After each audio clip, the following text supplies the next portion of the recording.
Bloomberg Audio Studios.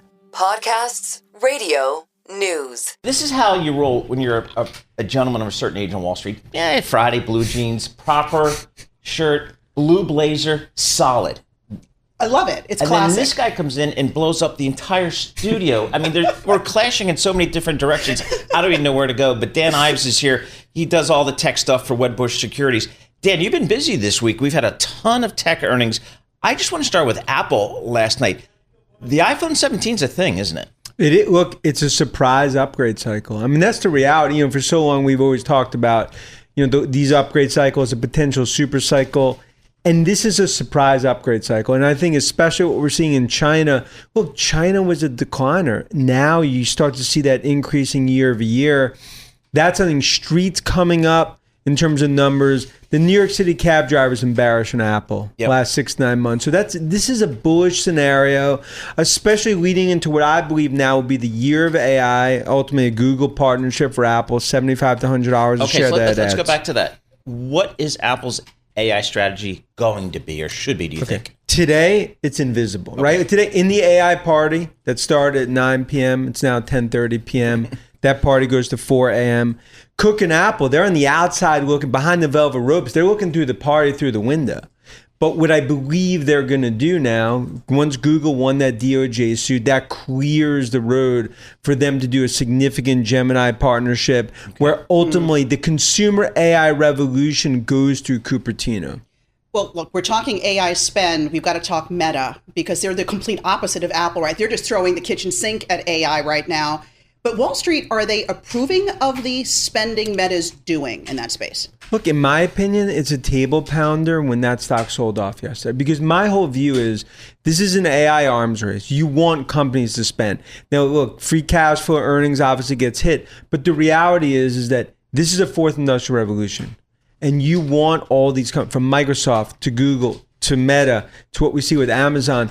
But guess what? They're fueling the AI revolution. That's obviously bullish for NVIDIA, AMD, and others. I love what Meta's doing. I think it's a 4-digit stock. And I think what you're seeing now, it's spreading. Look at Amazon, finally, Jassy saying, don't forget about us. It just shows and Street continues to underestimate the scope and scale of this fourth industrial revolution. So, and Alexis, we saw yesterday, Meta, the stock did sell off. But they went out and they sold $30 billion worth of bonds. They had $125 billion demand. When I was doing that business, $5 or $10 billion deals were monster. Right. $30 billion. And I bet you they made 5 phone calls last night and sold that deal out. I bet you that's what happened. Dan, talk to us about Amazon. Boy, the stock's up 12% pre-market trading here. Talk to us about where they are with their cloud business vis-a-vis Microsoft, vis-a-vis Google. Where's the cloud horizon for Amazon? Look, for the last few years, right, if you look at the top of that mountain, it's Microsoft and Nadella, and then of course Google, what they've been done with GCP, and that's been huge, the re-rating that we've seen with Google. But if you look at Amazon, outside looking in, right? I mean, Jassy, even though he's an AWS guy, really Anthropic's been the opportunity, underwhelming. Last night, I think it's an inflection point quarter for Amazon. I think this now is going to change the view of Amazon when it comes to the cloud piece. Look, some of the parts, that's how you get the $340, $350 stock. And this is a very, very important quarter. For the two Mag 7, if you think about Apple and Amazon, both sort of like they're sitting at the table by the kitchen, like at the wedding, like with the random friends, like they get put at that random table. They want to be at the cool table. Now they're there. Look, there's so much to talk about with Dan Ives, right? Because I want to tick through some of these since we have you here in studio.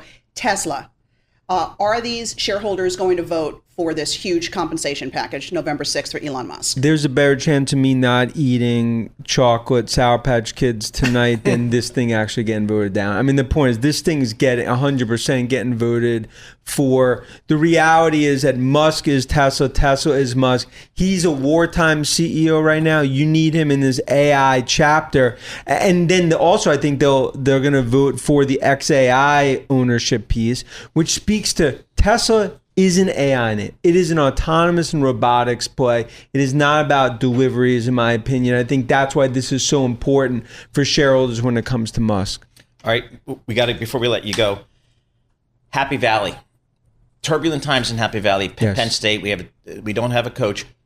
but boy, is that a good seat. What do you think Penn State's going to do in terms of hiring? Look, in my opinion, it's the number, and obviously you could say bias. I think, especially after the LSU Governors thing, I think it's the number one coaching spot in all of college football above Florida. To me, Pat Kraft, there's no better athletic director, I think, right now in the world than him. And I think they're going to go for Elka at Texas A&M. I think you go for Clark Lee at Vanderbilt, Manny Diaz, potentially Brahm and others. It's obviously been a very, very disaster year, but it's our view we need the right person to ultimately take us to the next level. There you go. Dan Ives, he's a proud Penn State alum, very involved in the athletic department there at Penn State. And I think he also does some tech research on the side. And he looks like Florida, the state of Florida, walking today.